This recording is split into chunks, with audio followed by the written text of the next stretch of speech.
Few remember that launching Gladiator was, in fact, a risky endeavor. No one expected Ridley Scott to create such a successful film, let alone set the trend for historical blockbusters. Even now, some critics argue that the movie's only significant merit lies in its groundbreaking visual effects. In this video, we'll talk about how Gladiator revived an entire genre, why the film remains relevant today, and what the second installment turned out to be. My name is Maximus Decimus Meridius, commander of the armies of the North, loyal servant to the true Emperor Marcus Aurelius. Today, a quarter of a century after Gladiator's premiere, it's clear that its success was nothing short of miraculous.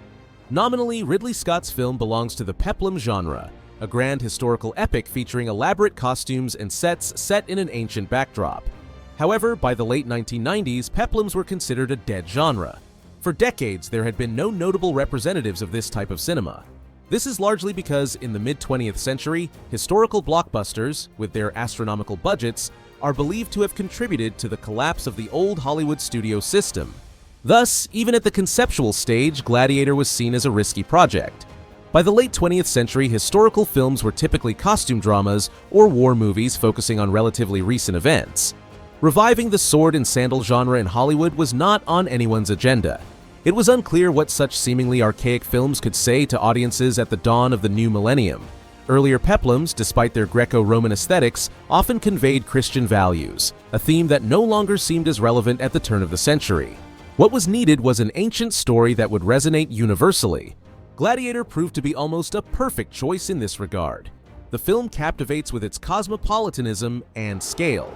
Not only does its story unfold across various corners of the empire and touch on themes of inequality, but it also presents a moving personal tale of vengeance intertwined with political intrigue. As the plot develops, it becomes clear that the stakes are no less than the fate of Rome itself. The beating heart of Rome is not the marble of the Senate, it's the sand of the Colosseum. At the turn of the millennium, when postmodernist cinema was on the rise, such an unabashedly old-fashioned film seemed out of place. It is said that even members of the creative team criticized the screenplay. However, in an era of cultural relativism, where concepts of good and evil had become ambiguous, Gladiator hit the mark by offering audiences a new moral archetype. From this perspective, Ridley Scott's film is almost educational. It's no coincidence that one of the key characters is Marcus Aurelius, the philosopher-emperor and a prominent representative of ancient Stoicism, a school of thought that today is primarily known for its emphasis on resilience in difficult circumstances. Maximus essentially embodies the quintessential Stoic ideal. He shows mercy even to his enemies, despite being on a path of vengeance. He is loyal, loves his family deeply, and earnestly desires to return home. But most importantly, he has no hidden motives. Some might criticize the filmmakers for not giving Maximus much character development, but perhaps that was the point. To place him in such harrowing circumstances that his inner principles are tested to the extreme. Even when Marcus Aurelius tempts Maximus with great power, he reluctantly considers the offer, showcasing his stark contrast to Commodus. I want you to become the protector of Rome after I die. Won't you accept this great honor that I have offered you? With all my heart, no.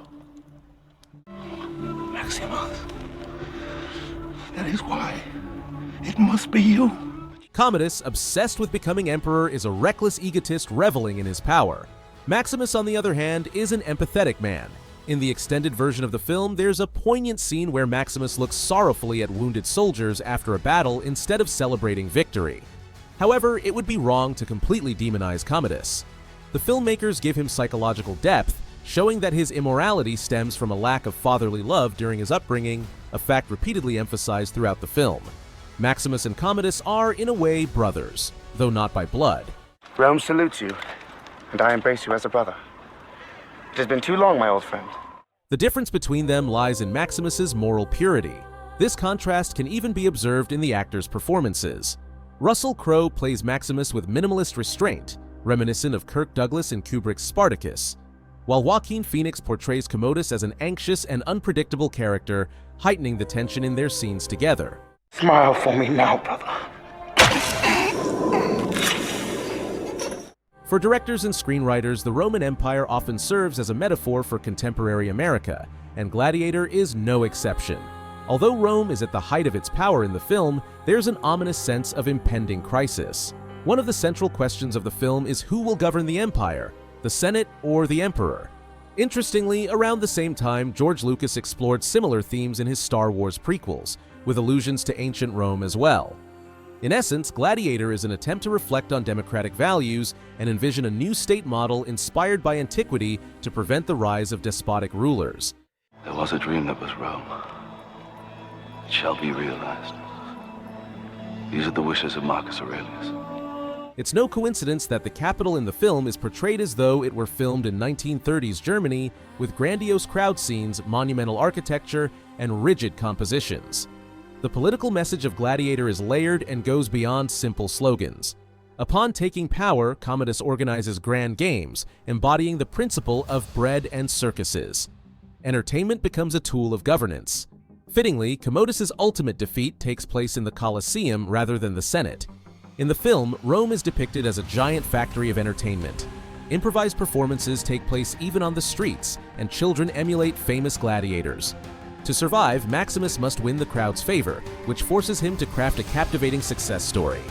He even adopts a stage persona and pseudonym. You do have a name. My name is Gladiator. While cultured Rome is ostensibly contrasted with the barbarian periphery, the heart of the capital hosts inhumane games that bear little resemblance to civilization. The filmmakers criticize the modern entertainment industry for its exploitation of gratuitous violence. Even today, many films glamorize violence, turning it into a spectacle. Gladiator, however, exposes the grim reality of these spectacles, showing the powerless slaves forced to entertain Rome's citizens. Maximus acutely feels this contradiction, addressing the audience during one of the battles. Are you not entertained? Are you not entertained? Is this not why you are here? Although he's speaking to the crowd in the film, it's clear his words are directed at us. Ironically, the crowd cheers Maximus's actions enthusiastically. The film avoids glorifying violence. Instead of savoring gladiatorial combat, Ridley Scott depicts it with stark realism, using rapid editing and shaky handheld cameras that deny the audience full enjoyment of the spectacle. Sometimes the music is even cut out during fight scenes to create discomfort.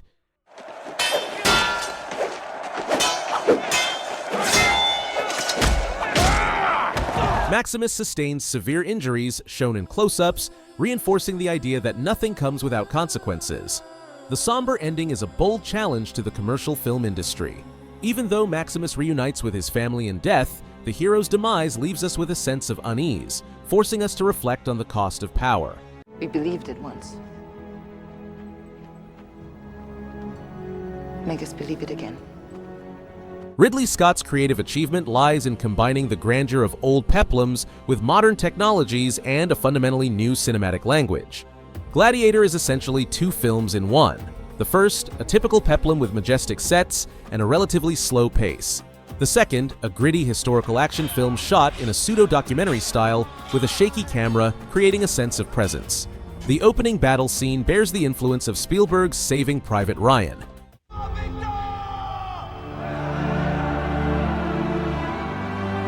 As with many of Scott's films, Gladiator contains historical inaccuracies. For instance, some costumes and props, like helmets and stirrups, did not exist in Roman times. Commodus's death in the arena was also invented by the screenwriters.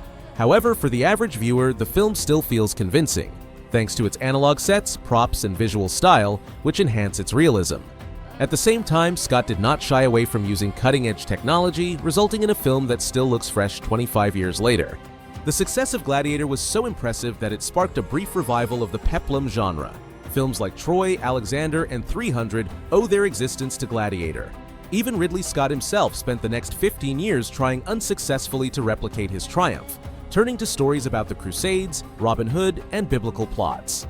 However, these attempts often came across as both pretentious and unengaging. For every successful historical drama by Scott, there were 3 failures. By the mid-2000s teens, the stream of neo-peplum films began to dry up. The reason was the same as in the mid-20th century. Expensive historical films simply didn't bring producers enough profit or awards. Despite attempts to reinvent the genre by incorporating fantasy elements, cranking up realism, or adding irony, This is Sparta! audiences still preferred superhero movies. It is all the more surprising that the studio decided to return to Gladiator and produce a sequel to a film that didn't require one.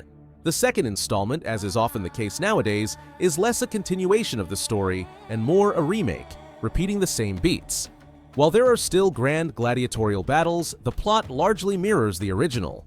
This time, the theme of revenge takes a back seat, as the creators focus more on political intrigue, criticism of imperialism, and allusions to the state of American society. Russell Crowe, who carried the first film with his charisma, is absent, but his role is effectively filled by Denzel Washington, whose performance occasionally elevates the story to Shakespearean levels of drama. However, the second Gladiator is unlikely to surpass the first, and its numerous, often clumsy callbacks to Maximus only reinforce the unique stature of the original. Take your father's strength. His name was Maximus. Gladiator is a one-of-a-kind film. Old-fashioned but still relevant, it was crafted by hand, yet it's unimaginable without modern technologies. Some might call it overly straightforward, but sometimes what we need most is precisely such a work. One that reminds us of timeless values and makes us feel like participants in a grand story. The true success of Gladiator lies not in Ridley Scott's masterful direction or Russell Crowe's charismatic performance, but in its ability to convincingly show that even one person can challenge an empire. Thank you for watching, and see you soon.